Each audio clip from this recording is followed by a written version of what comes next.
Sejam todos bem-vindos ao canal Evangelho As Boas Novas de Deus. E desta feita, nosso canal que tem como objetivo dialogar com a ciência da religião e teologia, E todos os temas que fazem referência, tá dentro desse campo, teologia e ciência da religião. Eu estou tentando abordar aqui de uma forma simples e didática para que vocês se apropriem. Desta feita, iconoclastia, Talvez você nunca tenha ouvido essa palavra, mas talvez conheça o termo, Conheça o termo inverso dessa palavra.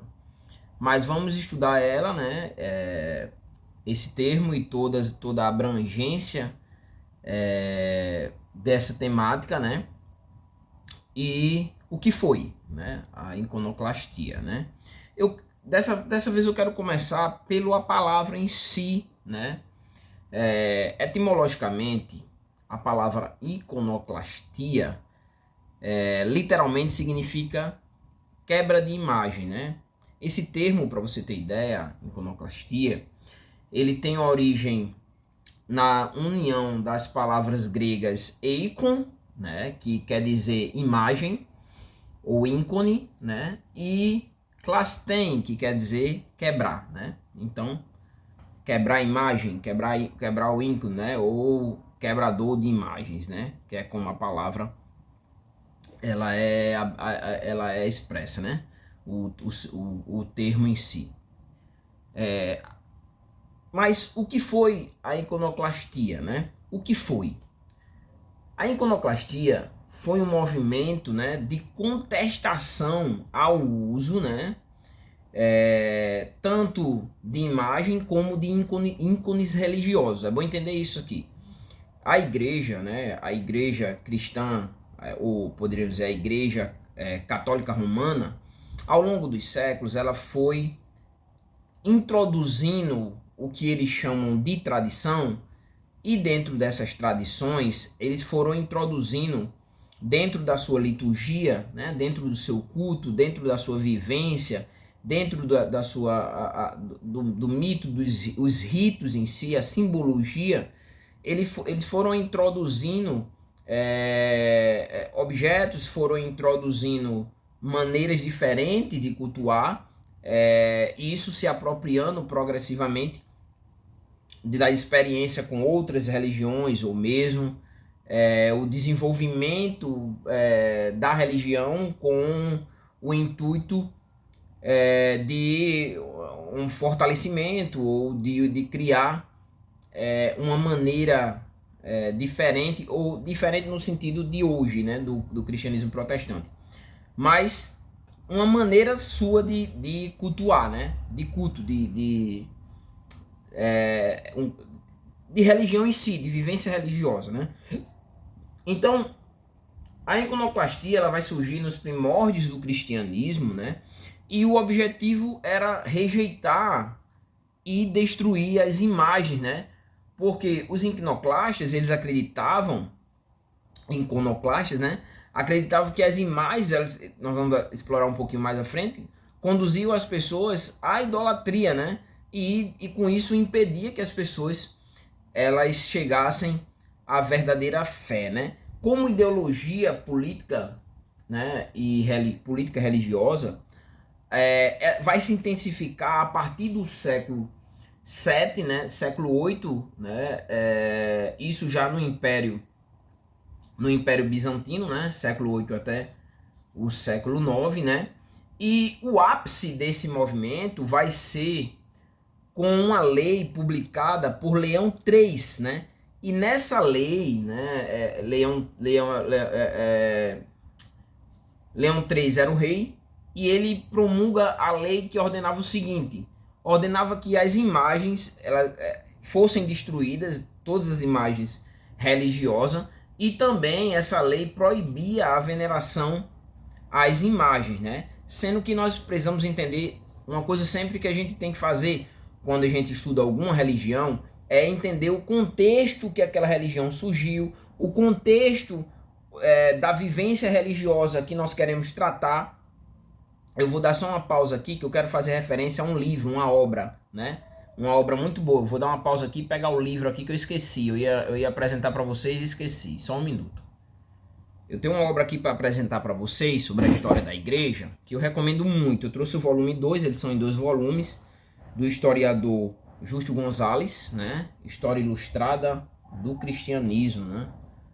É uma obra muito boa e ela vem com imagens. Então, se você quer estudar um pouquinho sobre a história da igreja, é da editora Vida Nova, eu recomendo que você compre essa obra, né?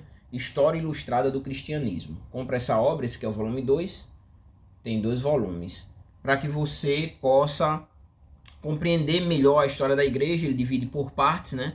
Na verdade eram 10 livros, caso eu não esteja enganado, e aí condensaram em 2, era 10 volumes. Não tenho certeza.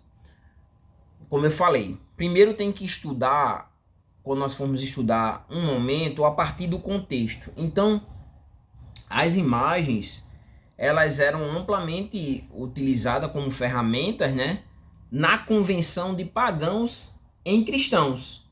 Então, lembrando que durante muito tempo as pessoas eram analfabetas, né? Então tem que existir uma forma de levar aquelas pessoas à crença. E uma das maneiras foi através tanto das imagens quanto dos ícones religiosos na época, né? Que a iconoclastia veio exatamente combater, porque defendia que isso não era válido e era falho em si, porque levava à idolatria. Então, os bizantinos, eles acreditavam, né, que o uso dessas imagens para a convenção, né, a convenção fazia com que as pessoas não praticassem a reflexão religiosa. Quer dizer, se as pessoas elas pegassem somente a imagem, elas ficassem maravilhadas com a imagem, com os ícones, elas não seriam levadas a uma reflexão religiosa, né? E a reflexão religiosa, segundo os bizantinos, era necessária para que houvesse uma verdadeira vivência do cristianismo, né? E aí o que acontece? Com as imagens, as pessoas apenas se convertiam, né? Por achar os ícones bonitos e não por uma reflexão crítica daquilo que estava sendo apresentado como fé, né? Então, os iconoclastas, né? Eles julgavam que a atenção dada às imagens sacras, né, teria como consequência levar exatamente a idolatria dessas pessoas. E a idolatria para o cristianismo, né, era pecado. A idolatria era pecado. Então, o que eles fazem, né? Eles promovem exatamente a destruição dessas imagens, né? Destruíram inúmeras imagens que representavam tanto personagens, né? Até hoje nós temos, acho que na Basílica de São Pedro, os apóstolos, assim, né? Como cenas bíblicas, né? Através dos castiçais, através das vidraças, né? Das paredes pintadas. Inclusive, o que acontece? Se você for ver, a Universal se apropriou um pouco disso. Nas suas grandes cátedras, elas têm as imagens, os vitrais, né? Chamados vitrais, né? Nelas. Então, já pegando mais ou menos uma ideia que já fazia parte do catolicismo, né? Então, com isso, os iconoclastas, né, eles buscavam instituir uma purificação do cristianismo e diminuir a influência que essas imagens acabavam exercendo sobre a fé das pessoas, né? E volto de novo, a Universal se apropria muito disso e utiliza muito isso, né? As imagens, os objetos como forma de amuleto para a fé, né? O copo com água, o tijolo, o tijolinho e um monte de coisa, né? Como também as igrejas evangélicas judaizantes trazem a Arca da Aliança, o shofar, traz as coisas de volta do judaísmo introduzindo dentro da igreja. Seria mais ou menos uma ideia também do que os iconoclastas criticaram e buscaram combater exatamente por causa disso, né? Agora, o oposto da iconoclastia é a iconofilia ou iconodulia, né? Que é exatamente o que a Igreja Católica ainda pratica, que é a veneração de imagem, né? Da tradução exatamente literal do grego, né? E defende o uso, o oposto, né? A iconofilia defende o uso de imagens religiosas como parte do culto cristão, né? E é praticado até hoje. Tem as imagens, tem os objetos, tem os ícones dentro da igreja católica. Por mais que algumas pessoas digam que não é veneração, que não é adoração, que é como se fosse uma foto, mas nós sabemos que as pessoas se prostram ante essas imagens. A iconoclastia, né, ela vai durar, resistiu, né, até o século IX, né? E aí, o que acontece, para a gente finalizar o vídeo? Em 787 depois de Cristo houve um concílio, né, o segundo concílio, porque já havia acontecido um outro concílio, que foi o concílio de Nicéia.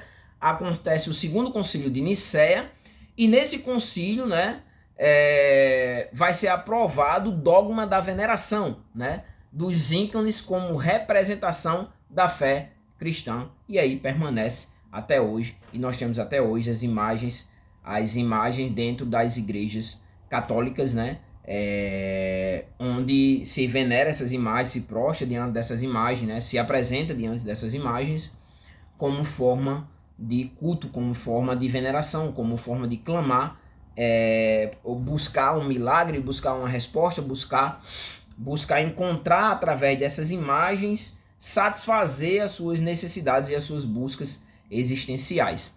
Então é isso, né? Chegamos ao fim do roteiro do vídeo, né? Hoje nós aprendemos o que é a iconoclastia, né? E como também o que a Igreja Católica pratica, que é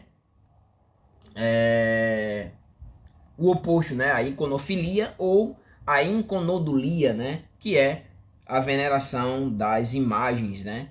Iconoclastia, a destruição das imagens, iconofilia, a veneração das imagens, né? Um defende que deve ser e outra não adorado. Agora, como eu disse, se apropria, procura entender o contexto e por que eram usadas essas imagens, né? Também tem um contexto pagão também, né? Para converter os pagãos, a forma como eles acreditavam, como eles criam, que eles tinham as suas imagens, né? E acaba que isso leva ao que eles acreditavam, os iconoclastas, né? Que é a idolatria que a Bíblia condena, né? Que não terás outros deuses diante de ti. E aí acaba que essas imagens se tornam deuses na vida daqueles que praticam a sua fé dentro do catolicismo romano. Então é isso, espero que vocês estejam gostando dos vídeos, né? Comenta aí, deixe seu comentário, compartilha o vídeo, né, com outras pessoas. Se você não é inscrito no canal, se inscreve no canal para dar uma força ao canal. Isso acaba motivando, isso acaba fazendo com que a gente sempre procure produzir conteúdo de qualidade para vocês. Então é isso e até o próximo vídeo.